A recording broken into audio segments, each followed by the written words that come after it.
नमस्कार, एक बार फिर से आपका स्वागत है। अभी मैं परेड ग्राउंड के पास हूँ। इस सड़क पर आप देख सकते हैं काफ़ी संख्या में लोगों की मौजूदगी है। लगातार 10 तारीख से धरना प्रदर्शन चल रहा है। आज 9वां दिन है और 18 नवंबर की तिथि है। एक तरफ जो ट्रैफिक है वो सुचारू रूप से चल रहा है और दूसरी तरफ सड़क के ये तमाम लोग यहाँ पे बैठे हुए हैं और इस तरफ भोजन व्यवस्था हो रही है। खुले आसमान के नीचे लगातार ये अपना समय बिता रहे हैं। यहाँ पे अनशन पे भी एक वरिष्ठ व्यक्ति बैठे हैं। क्या कुछ इनका कहना है, किस रूप में देखते हैं। और आपकी जानकारी के लिए बता दें कि नीलम डोभाल नाम की एक उपनल कर्मचारी जो यहाँ पे धरना प्रदर्शन में 10 तारीख से लगातार आ रही थी, उनकी ब्रेन हेमरेज से मौत हो गई है। ये जो तस्वीर आप देख रहे हैं जिसपे माला चढ़ी हुई है और सामने दिया जला हुआ है, ये नीलम डोभाल हैं जो उपनल कर्मचारी थी और निर्वाचन आयोग में सेवारत थी। 10 तारीख से लगातार परेड ग्राउंड स्थित धरना स्थल पर पहुंच रही थी। समान कार्य के लिए समान वेतन और नियमितीकरण की मांग को लेकर के जिस प्रकार से ये तमाम जो उपनल कर्मी यहाँ पे पहुंचे हैं, उपनल कर्मचारी पहुंचे हैं, उसी प्रकार से नीलम डोभाल भी यहाँ पे आती थी। लेकिन दुख की बात ये है कि आज इनकी तस्वीर में ये माला चढ़ी हुई है, सामने दिया जला हुआ है जैसा कि आप देख पा रहे हैं, और ये अब दिवंगत हो चुकी हैं। ब्रेन हेमरेज के कारण इनकी मौत हुई है और ये संघर्ष करते करते एक प्रकार से शहीद हो गई है। ये कहना है जो यहाँ पे तमाम धरना देने वाले उपनल कर्मचारी हैं।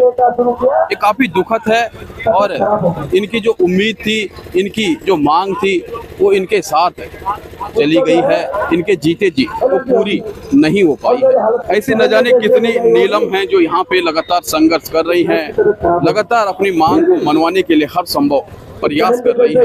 सरकार को मनाने के लिए दिन रात यहाँ पे समय बिताया जा रहा है। आज धरना प्रदर्शन का 9वां दिन है, तो कहीं ना कहीं एक जो स्थिति यहाँ पे बन रही है, ये संघर्ष की ये बढ़ती चली जा रही है और लगातार जो अपनी मांगों को लेकर के ये डटे हुए हैं, चाहे वो दिन की धूप हो या रात का पाला हो, खुले आसमान के नीचे न सिर्फ पुरुष कर्मचारी बल्कि महिला कर्मचारी भी यहाँ पे समय बिता रही हैं। क्या इनकी पीड़ा है और किस प्रकार से इस संघर्ष की चुनौती को ये झेल रहे हैं, सामना कर रहे हैं और सरकार से इनकी क्या उम्मीद है, आइए इनसे पूछते हैं, जानते हैं क्या इनकी मांग है और किस उम्मीद के साथ यहाँ पे बैठे हैं। यहाँ पे अनशन पे भी एक वरिष्ठ व्यक्ति बैठे हैं। ये निश्चित तौर पर उपनल कर्मचारी होंगे। सर, सबसे पहले आपका नाम जानना चाहेंगे, बताइए कहाँ से हैं। सर, मेरा नाम गिरधारी लाल बडोनी है। रहने वाला मैं टेरी गंसालिस हूँ, पर यहीं राज्य संपत्ति विभाग में विधायक निवास में काम करता हूँ मैं। सर, आपकी एज क्या है और कितना आपका सर्विस का समय रह चुका है? सर, मेरी एज 57 प्लस है और विभाग को हमें पूरे 18 साल प्लस सेवा देते देते हो गया। अब आज समझ सकते, जब हमारी जवानी थी तब हमने वहाँ रातों दिन काम करा। अभी तक हमें वही जो जब भी हमने धरना प्रदर्शन करा तभी हमारी तनख्वाह बढ़ाई गई है, नहीं तो कभी सरकार हमारी सुध नहीं लेती है। आखिर क्या चाहती है सरकार? अगर हमारा नियमितीकरण करना है तो नहीं करना है तो यहाँ धरना में आके स्पष्ट बोल दो कि तुम यहाँ परेशान मत हो और अपने अपने घर में जाओ। हमारी बस की नहीं है, नहीं तो अगली बार कोई दूसरी सरकार आएगी, अगर वो हमें घर का रास्ता दिखाते हैं तो हम भी उन्हें सत्ता से पलटने का क्षमता रखते हैं। इतनी सारी जो पब्लिक है तो ये भी सत्ता पलटने का क्षमता रखती है। धन्यवाद। तो लगातार आप सेवाएं दे रहे हैं और कई वर्षों से सेवाएं दे रहे हैं और अब कुल मिलाकर के जो आपकी सेवा का समय है, जो कार्यकाल है, वो आखिरी चरण में है और आप अभी भी आप अपने आप को नियमितीकरण के लिए यहाँ पे धूप में तप रहे हैं, रात के अंधेरे में आ रहे हो और अनशन पर भी बैठे हो। क्या कहना चाहेंगे आप? हम एक आशा में बैठे हैं, अभी 3 साल हमारे बाकी है, तो हम बहुत बहुत धन्यवाद देंगे सरकार का कि अगर कुछ लोग ऐसे हैं जिनकी 6 महीने, एक आदमी ऐसा है जिसके सिर्फ 12 दिन बाकी है, वो भी यहाँ पे धरना पे बैठा। क्या आशा होगी उसकी? क्या सरकार उसके बारे में कुछ सोचेगी? या ये जो बहन परसों यहाँ पे शहीद हो गई उसके बारे में कुछ सोची? ऐसे कई लोग हैं जिनको 1.5 साल है, 2 साल है, 3 साल है, वो बहुत बड़ी उम्मीद पे बैठे और बहुत बहुत धन्यवाद देंगे हम धामी जी को कि इन कर्मचारियों के बारे में कुछ सोचे। एक बहन भी धरने पर बैठी हुई है। आपका क्या नाम है, कहाँ से हैं, किस विभाग में सेवारत हैं आप? रेसू चौहान दून मेडिकल कॉलेज में। क्या करें, हमारे छोटे छोटे बच्चे 15,000 रुपए मिल रहे हैं, कोई ज्यादा वेतन तो नहीं मांग रहे। तो हम कोर्ट से भी जीत के आ गए सर, 15 साल हो चुके हमें। हमसे कहते हैं हमारा काम कर दिए, हमारे छोटे छोटे बच्चे हैं। मैं भूख हड़ताल पे चले जाऊंगी सर, आज तो ये पहला दिन है, जब तक हड़ताल चलेगी मैं भूख हड़ताल पे रहूंगी। मेरा नाम अनंत बडोनी है सर, और मैं घनसाली टिहरी गढ़वाल से। किस विभाग में सेवारत हैं अभी? मैं शिक्षा विभाग में हूँ सर। क्या कहना चाहेंगे, आज 9वां दिन धरना प्रदर्शन का बताया जा रहा है, सरकार से कुछ बात बनती हुई नजर आ रही है? अभी तो कुछ बात सरकार से बनती हुई नजर नहीं आ रही है सर। इस सरकार ने हम उपनल कर्मचारियों के साथ बहुत छलावा यहाँ पर किया जा रहा है, इससे पहले भी किया है। सभी लोग अब इस कगार पे पहुँच चुके हैं कि कहीं जाने के लायक नहीं है, और इस बार हम उम्मीद में बैठे हैं यहाँ पर, लेकिन ये सरकार फिर भी यहाँ पर तानाशाही के द्वारा हमको यहाँ पे प्रताड़ित कर रही है। एक मैम भी यहाँ पे हैं। मैम, सबसे पहले आपका नाम जानना चाहेंगे और कहाँ से यहाँ पे बताइए। मैं सुनीता दून हॉस्पिटल से। क्या कहना चाहेंगे, जो संघर्ष आपका लगातार चल रहा है, क्या सरकार से मांग है और क्या कुछ बात बनती हुई नजर आ रही है? क्या उम्मीद है आपकी? हमें तो उम्मीद तो है, अपने संघ से, अपने संघ के साथ हैं, और उम्मीद तो है। 8 साल तो हो गए हैं, पति की जगह पे लगे, मृतक आश्रित में लगे हैं। अब बच्चों का भरण पोषण भी हमारे कंधों पे है, इतनी कम तनख्वाह में होता नहीं है सिंगल वुमेन के लिए। इनकी जो मांग है, देखना होगा सरकार कब इनकी मांग मानेगी या नहीं मानेगी। क्या ये संघर्ष आगे भी चलता रहेगा? कहाँ से, क्या नाम है? तो नीलम सती, उत्तराखंड परिवहन निगम मुख्यालय। कहाँ पे सेवारत हैं आप अभी? निगम मुख्यालय में। क्या कहना चाहेंगे, जो लगातार ये संघर्ष चल रहा है? सर, काफी कम मानदेय में, मतलब काफी सालों से उपनल वाले संघर्ष कर रहे हैं। कुछ भी नहीं है, मतलब मेडिकल की हर चीज की, जैसे लीव होती है, मेडिकल बीमार होता है तो उसकी मेडिकल की छुट्टियां तक नहीं है सर उपनल वालों के लिए। अभी मेरा खुद ऑपरेट हुआ था, मतलब छुट्टी तक नहीं थी, मतलब लीव विदाउट पे में ही काम करना पड़ता है सर। कहाँ से हैं, क्या नाम है? सर, हम राज्यकर विभाग से हैं, राज्यकर विभाग देहरादून मुख्यालय से, और 10-10, 15-15 साल, 20-20 साल हो चुके हैं। और जिसमें सरकार, हम हाई कोर्ट, सुप्रीम कोर्ट, सब जगह से चीजें जो सर्वोच्च होता है, जब वो इसे नहीं मान रही, सरकार ये नहीं मान रही, तो क्या कहें बताइए। बड़ी दुविधा की बात है, और हम लोग सभी परेशान हैं, जितने भी लोग 22,000 कर्मचारी, सभी लोग परेशान हैं। और अब इससे आगे क्या कहें, आप देख ही रहे हैं स्वयं। एक कतार पर ये तमाम जो उपनल कर्मी हैं, अपनी मांगों को लेकर के, समान कार्य के लिए समान वेतन और नियमितीकरण की इनकी मांग है। किस तरह से देखते हैं सर? कहाँ से, क्या नाम आप? विवेक बडोनी। बडोनी जी, क्या कहना चाहेंगे, कब से आप यहाँ पे बैठे हैं और क्या मांग है सरकार से? मैं आज यहाँ पे 10 दिन हो चुके हैं। हमारी 2 ही मांगे हैं, समान कार्य, समान वेतन और नियमितीकरण। जो हमारा जो है सुप्रीम कोर्ट से भी हमारे पक्ष में आ गया है, सरकार उसे मानने के लिए फिर भी तैयार नहीं है, जिससे जो है कर्मचारियों का शोषण हो रहा है। इस सर्द भरी रातों में हमारी माताएं बहनें जो है यहाँ पे खुले आसमान के नीचे लेटी हुई है, जो सरकार को वो भी नहीं देखा जा रहा है। सर, कहाँ से, क्या नाम? मैं यही देहरादून से हूँ, उरेडा विभाग से। क्या कहना चाहेंगे इस संघर्ष के बारे में? आज 9वां दिन बताया जा रहा है कि धरने का 9वें दिन है। क्या कुछ कहीं बात बनते हुए नजर आ रही है और क्या आपकी मांग पूरी होंगी, ये उम्मीद आपको है? मांग तो आपको पता ही है, जो है हमारी सब 25 साल से चल रही है, 20-25 साल से। लेकिन सरकार के साथ साथ मैं कहना चाहता हूँ, जितना भी हम धामी जी को कहने से केवल कुछ नहीं होगा। मेरा मेन मुद्दा है, हम चाहते हैं सुप्रीम कोर्ट को कहना, मैं तो सुप्रीम कोर्ट वो निकम्मी आज हमारे देश की है, जो इतने बड़े आदेश देने के बाद जिसके बाद धामी कार्रवाई नहीं कर पाते हैं। ये धामी जी क्या है, सुप्रीम कोर्ट से बढ़ के हैं, निकम्मी सुप्रीम कोर्ट है हमारी। सुप्रीम कोर्ट निकम्मी है, जो इतना बड़ा आदेश देने के बाद भी कार्रवाई नहीं कर पा रही है।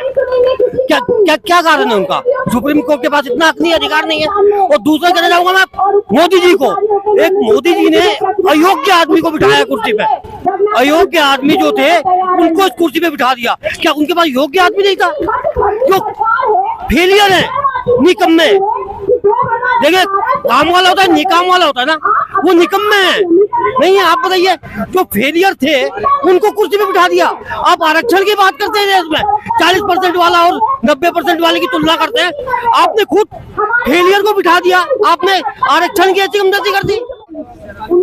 बड़े दुख के साथ सूचित करना पड़ रहा है कि हमारे बीच में एक महिला संविदा कर्मी थी, जो कि आज हमारे बीच में नहीं रही, और सरकार का कोई एक नुमाइंदा भी यहाँ पे थोड़ा ये भी नहीं आया पूछने के लिए कि उसको थोड़ा सा श्रद्धांजलि दी जाए। मैं पूछना चाहता हूँ सरकार से कि जो किसी परिवार ने जो ये बेटी खोई है, कहीं ना कहीं आपकी भी तो बेटी रही होगी, ठीक है। चलो रही बात जो हमारी मांगे हैं उसको दरकिनार रखते हुए, जो हमारी मांगे हैं वो अपने जगह है, मांगे जो अपनी हमारी जो है वो चरणबद्ध तरीके से वो तो होंगी, वो आप उसके लिए कुछ नहीं कर सकते। वो हमने न्यायालय से उसको जो बाकायदा हमने न्यायालय से जीत रखा है। लेकिन जो हमारे बीच में एक महिला कर्मी जो हमारे बीच में अब नहीं रही, तो कहीं ना कहीं आपका जो है दायित्व बनता था थोड़ा अपना किसी अपने प्रतिनिधि को भेज करके यहाँ पे उसको श्रद्धांजलि देते, ताकि उसकी आत्मा को जो है उसके शांति मिलती, उसके परिवार को वही जानते हैं जो जिन्होंने जो अपनी बेटी को खोया। लगातार ये संघर्ष आप देख सकते हैं, 9वां दिन है आज धरना प्रदर्शन लगातार परेड ग्राउंड के बगल में जो सड़क है यहाँ पे चल रहा है। एक तरफ विधिवत ढंग से ट्रैफिक चलता हुआ नजर आ रहा है और उसी के बगल में बहुत ही शांतिपूर्वक ढंग से यहाँ पे धरना प्रदर्शन चल रहा है और ये संघर्ष लगातार जारी है। जैसा कि लगातार आप खबरों के माध्यम से सुन रहे हैं कि उपनल कर्मियों के द्वारा समान कार्य के लिए समान वेतन और नियमितीकरण की मांग को लेकर के परेड ग्राउंड के पास सड़क पर ही यहाँ पे धरना दिया जा रहा है। आज धरने का 9वां दिन है और बोदियाल जी जो कि लगातार नेतृत्व दे रहे हैं इस धरना प्रदर्शन को, इस आंदोलन को। तो बोदियाल जी, कहाँ तक बात बनी है और सरकार की तरफ से कोई इनपुट मिला है? थोड़ा सा दर्शकों को पहले बताइएगा कि तमाम मामला क्या है और क्या आपकी मांग है? बहुत धन्यवाद आपका। देखिए, पहले जब हम 10 तारीख से यहाँ पे बैठे तो अधिकारियों ने, सरकार ने बहुत तत्परता दिखाई। एक दिन में 5-5, 6-6 बैठकें हुई और 2-3-4 दिन तक बैठकों का दौर लगातार जारी रहा और जो उनके द्वारा प्रस्ताव दिया गया वो हमने नकार दिया और वो फिर वो बीच में प्रेशर बनाने का उन्होंने काम किया। हमने कहा भाई पूर्व की तरह हम जैसे कमेटी के नाम से चले गए, कुछ परसेंटेज के नाम से चले गए। इस बार जो हमने मन बना दिया है कि जो हमारा हक है, जो माननीय न्यायालय ने हमें दिया है, आप हमें उसको दे दीजिए और हम यहाँ से अपनी मांगों को बना करके हम घर चले जाएंगे। और अब वो दौर, वार्ता का दौर खत्म कर चुकी है सरकार। अब सरकार जो है डराने धमकाने का दौर शुरू कर दिया है। कल कई विभागों से मैं देख रहा था कि पत्र जारी हो रखा है कि जो धरने में जा रहे हैं उनको धमकाया जा रहा है, डराया जा रहा है कि आपके हम नौकरी से हटा देंगे, आपको अपसेंट लगा देंगे, आपका वेतन काट देंगे। तो मैं कह रहा हूँ सरकार को भाई ऐसा डराना धमकाना बंद करे। ये हमारा लोकतांत्रिक अधिकार है।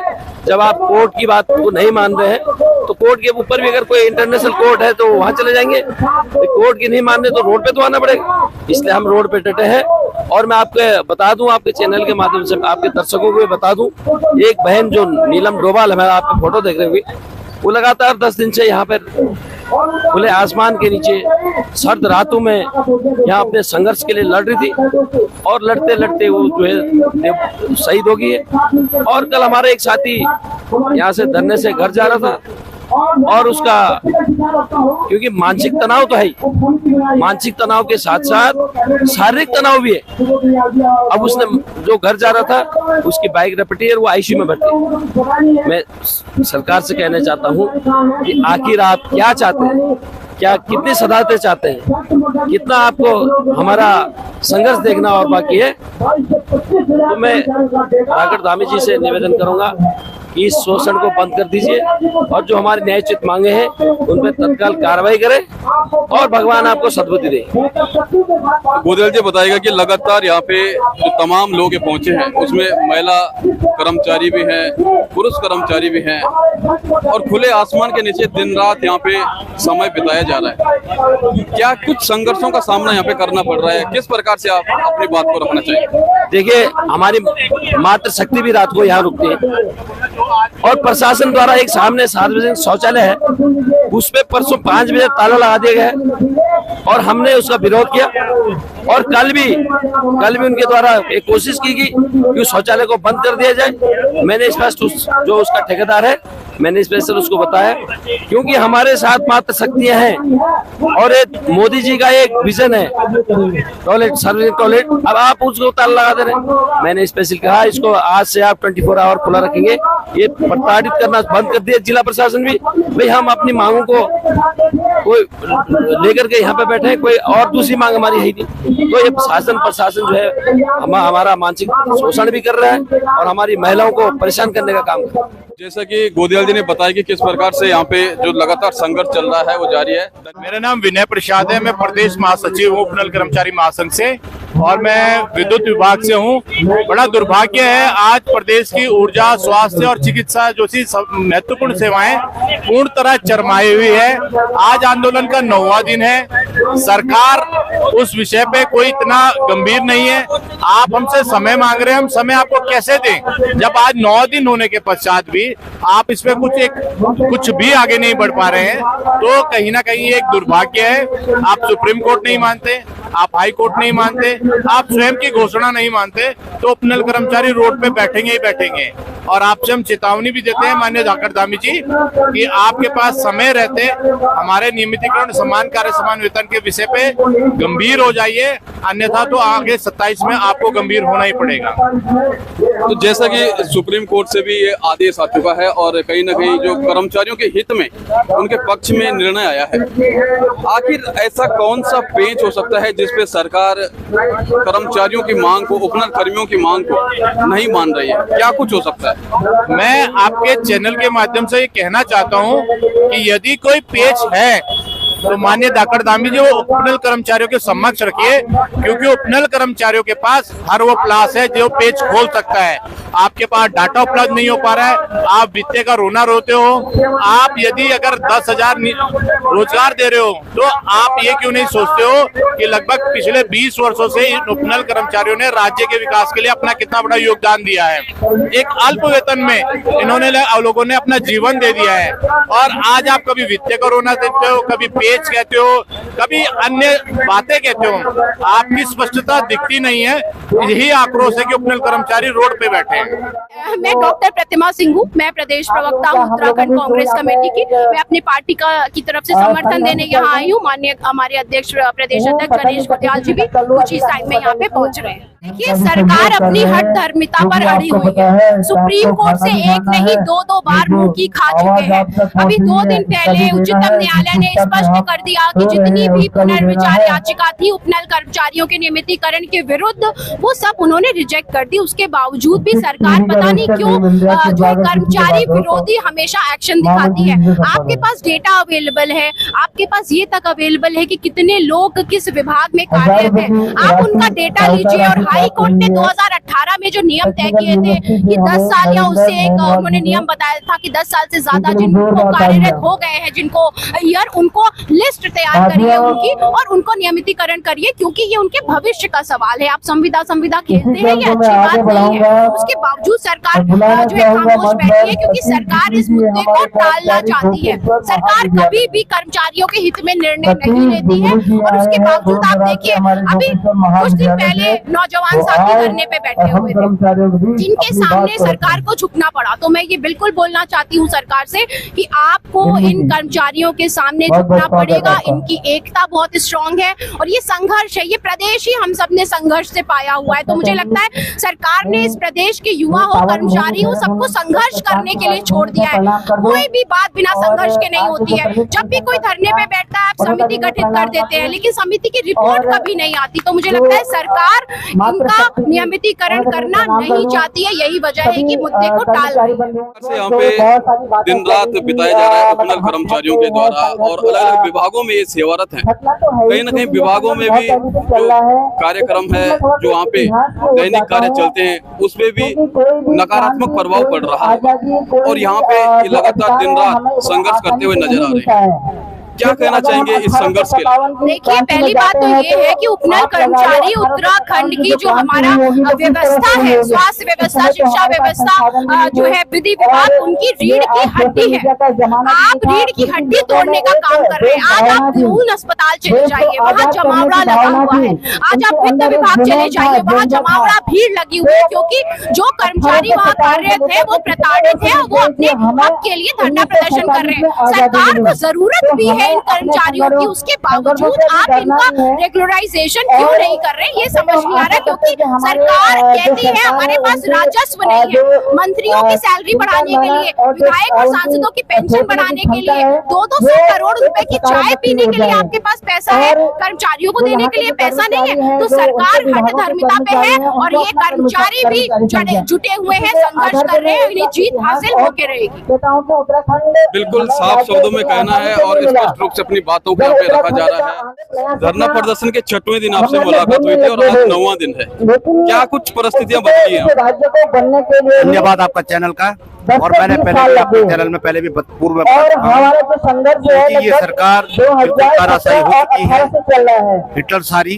हिटलरशाही और दमनकारी नीतियां अपनाने में उनका मन बन चुका है, बना है। तो देखिए, आप लगातार मीडिया से आप कवरेज कर रहे हैं और ये मीडिया ही चौथा स्तंभ है जो हमारी आवाज सरकार को पहुंचा रहे हैं, जनता को पहुंचा रहे हैं। क्योंकि आज हमारा 9वां दिन है, लगातार चल रहा हमारा, लेकिन सरकार के कानों में जो जिंदगी है।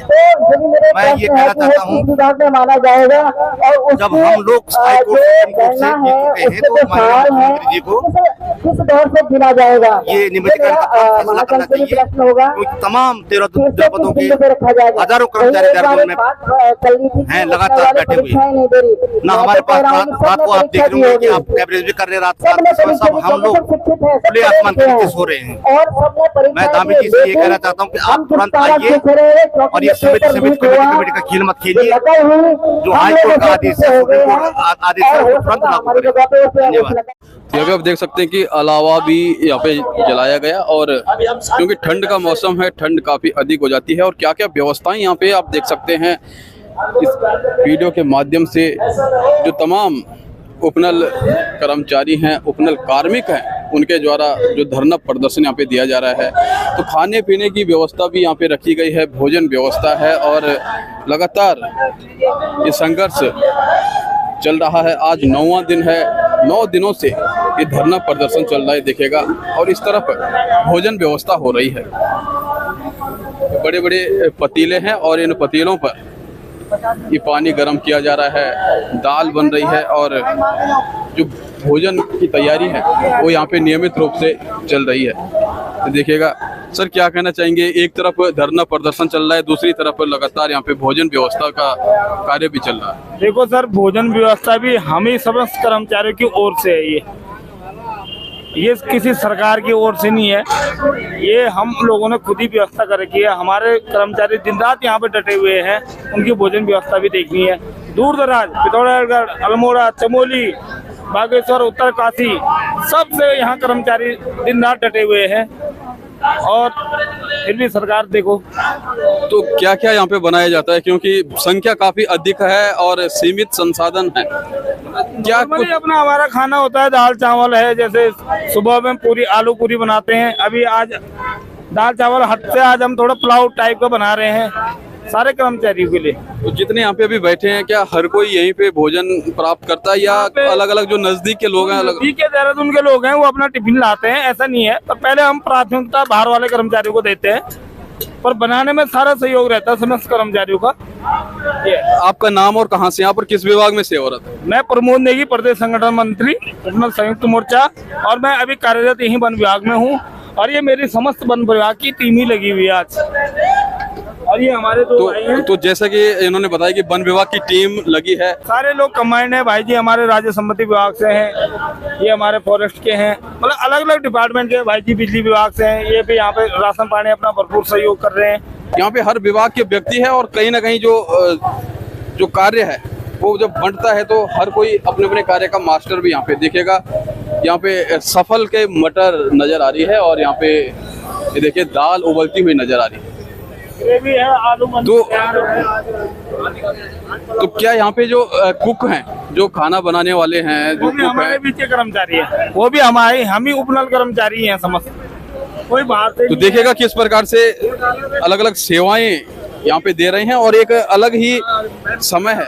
तो सर एक चीज बताइएगा कि कुल मिलाकर के जीवन का एक महत्वपूर्ण ये पल भी है, क्योंकि बहुत सारे लोग पिकनिक मनाने इधर उधर जाते हैं, लेकिन यहाँ पे खाना बनाया जा रहा है, लेकिन एक मजबूरी के तहत। अब उन कर्मचारियों का हम क्या बोल सकते हैं जो अपने को ये नहीं समझ रहा मैं उपनल कर्मचारी हूँ, वो अपने घर में भी अपने बीवी बच्चों के सामने शकल नहीं दिखाएगा जो इस धरने में नहीं आ रहा है। वो अपने घर परिवार को धोखा दे रहा है, जो अपने संगठन का नहीं हुआ वो अपने परिवार का भी नहीं है, मेरा तो ये मानना है। जो अपने संगठन का नहीं हुआ वो अपने परिवार का भी नहीं है। और देखिएगा एक तरफ भोजन व्यवस्था है, एक तरफ ट्रैफिक चल रहा है, सड़क को दो भागों में बांटा गया है, रस्सी बीच में बांधी गई है, एक तरफ ट्रैफिक विधिवत ढंग से चल रहा है, जबकि दूसरी तरफ यहाँ पे धरना दिया जा रहा है उपनल कर्मचारियों के द्वारा। तो ये संघर्ष लगातार जारी है, आज 9वां दिन है और देखिएगा यहाँ पे मोटे मोटे जो लकड़ियां हैं वो भी यहाँ पे पहुंचाई गई हैं, क्योंकि सर्दी का मौसम है और रात को ठंड होने की स्थिति में यहाँ पे आग सेकने की भी व्यवस्था है, देख सकते हैं आप। और एक भाई यहाँ पे, इनसे भी जानना चाहेंगे। भाई जी क्या नाम है, कहाँ से आप? मेरा नाम पंकज सिंह रावत है, हम उपनल कर्मचारी हैं और हम अपनी मांगों को लेके यहाँ पर बैठे हैं। आज हमारा 8वां दिन है। अच्छा, अभी आप लकड़ियों के ऊपर बैठे हैं, ये लकड़ियों की व्यवस्था क्यों की गई है यहाँ पे? ये लकड़ियों की व्यवस्था हमारे वन विभाग वाले करते हैं, आपस में मिलके हम लोग सभी लोग करते हैं। किस लिए, क्या आवश्यकता पड़ गई? आवश्यकता ये है, हमारे भाई बहन जितने कर्मचारी है यहाँ पे रात को जो ये इस पाले में है और इतनी ठंड उसमें है, तो थोड़ा बहुत यहाँ पे हम आग जला लेते हैं। बिल्कुल, आग जलाने के लिए, क्योंकि ठंड का मौसम है और ठंड से बचने के लिए जो अलावा है उसकी भी व्यवस्था यहाँ पे की गई है। ये देखिएगा एक महोदय हमारे साथ हैं, थोड़ा समय लेना चाहेंगे सर आपका। सबसे पहले आपका नाम जानना चाहेंगे और ये बताइएगा कहाँ से आप? परमजीत सिंह लक्सर से। तो यहाँ पे आप पहुँचे हैं, क्या आप भी उपनल कर्मचारी हैं और क्या आप भी इस धरना प्रदर्शन में लगातार आ रहे हैं? क्या कुछ कहना चाहेंगे, क्या कुछ आपकी मांग है? मांग यही है जो कि नियमित किया जाए इनको, जो इतने वर्षों से नौकरी कर रहे हैं उपनल के माध्यम से और कम मानदेय पे लगे हुए हैं, लेकिन सरकार उनका कोई सुध नहीं ले रही है। हाई कोर्ट, सुप्रीम कोर्ट ने भी ये सब इनका वो कर दिया, लेकिन फिर भी उसका कुछ धरातल पे उसका कुछ नहीं हो रहा है।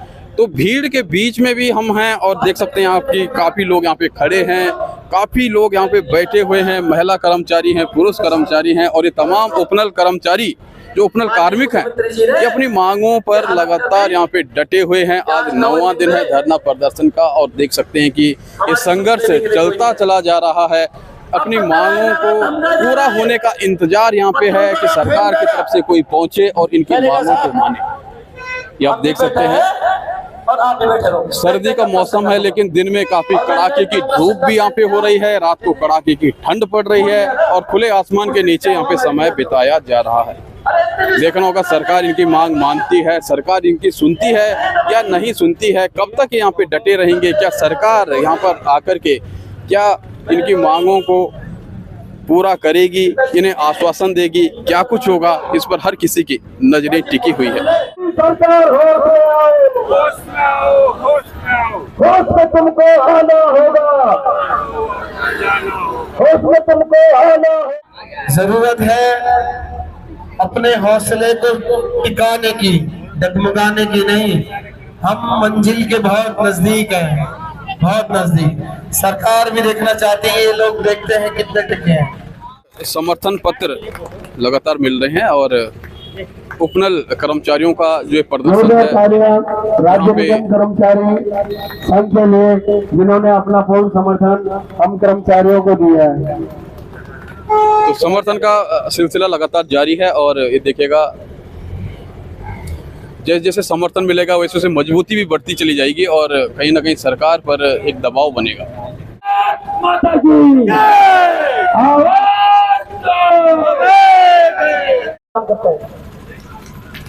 और श्री बडोनी जी की उम्र पता कितनी है? 57 साल। और फिर भी वो मेरे को कहते भुला मेरे को लगता है मेरे को रहते रहते तो नहीं होना है परमानेंट, पर मेरी हर कोशिश रहेगी कि हर वो व्यक्ति नियमितीकरण की पॉलिसी में आए जिसके लिए मैं संघर्ष कर रहा हूँ। तो एक बार जोरदार ताली के साथ उनके जज्बे को सलाम कीजिए और मैं बहुत बहुत धन्यवाद देता हूँ श्री नंदलाल जोशी जी का, जो कि प्रदेश महामंत्री है राज्य निगम कर्मचारी महासंघ उत्तराखंड के। उनके सम्मानित प्रदेश अध्यक्ष श्री सूर्य प्रकाश नाराकोटी जी, संतोष रावत जी और कल्याण कोटी जी का विशेष धन्यवाद करता हूँ, तहे दिल से करता हूँ, क्योंकि वो हर बार जब भी हमारा धरना प्रदर्शन होता है वो हमारा तन मन धन से सहयोग करते हैं। मैं तहे दिल से उनका और उनकी टीम का धन्यवाद करता हूँ कि वो हमारे साथ हमारे संघर्ष में हमारा समर्थन देने आए। साथियों, जैसे कि आप जानते हैं वार्ताओं का दौर खत्म हो चुका है। पहले तो बहुत तत्परता दिखाई राज्य सरकार ने, उनके आला अधिकारियों ने बहुत तत्परता के साथ जो दिशा में एक दिन में 3 मीटिंग होती थी हमारी, उन्होंने सोचा शायद जैसे हम पहले इनको करवट में लेकर के चलते थे, ये शायद उसी करवट में फिर चले जाएंगे। परंतु जब हम उनके करवट में नहीं आए, फिर दौर की बात हुई। पहले नीचे से ऊपर तक फिर वही बातें, पहले हमें फुसलाने के लिए 2-3 दिन में समाचार समाप्त करते रहेंगे। अब कई बात नहीं हुई समाचार बात बोली तो कराने की हो रही है, धमकाने की हो रही है, गिरफ्तार करने की हो रही है। मैं देख रहा था 2-3 डिपार्टमेंटों ने, उनके आला अधिकारियों ने फरमान भी जारी कर दिया है क्या कि धरने में नहीं जाना। अरे धरने में क्यों नहीं आना, हमारा ये लोकतांत्रिक अधिकार है। धरने में क्यों नहीं जाना चाहिए? माननीय न्यायालय की अवहेलना राज्य सरकार द्वारा की जा रही है, तो हम धरने में नहीं जाएंगे, रोड पे नहीं आएंगे तो कहाँ जाएंगे? अब इतना पैसा तो हमारे पास है नहीं कि हम इंटरनेशनल कोर्ट में अपना वार्ता करें। तो साथियों, उस धमकी से न आपको डरना है न टिकना है। उसके लिए आपके साथ आपका भाई आपके साथ दिन रात खड़ा है। देखिए साथियों, आज मुझे जोशी साहब बड़ा दुख प्राप्त हुए। मैं जब यहाँ पहुंचा ही था, मैं सुबह जाता हूँ नानी रोगी फिरा जाता हूँ। लक्सर हॉस्पिटल से, लक्सर से कोई भाई, लक्सर हॉस्पिटल से एक ईमानदार का फोन दे पाया आपको। ईमानदार जानते किस होता है? जो पेशेंट के साथ अटेंडेंट होता है। मैंने सोचा, मैंने पहले इस बात ही नहीं समझ आई होगी। मैंने सोचा शायद हमारा कर्मचारी होगा।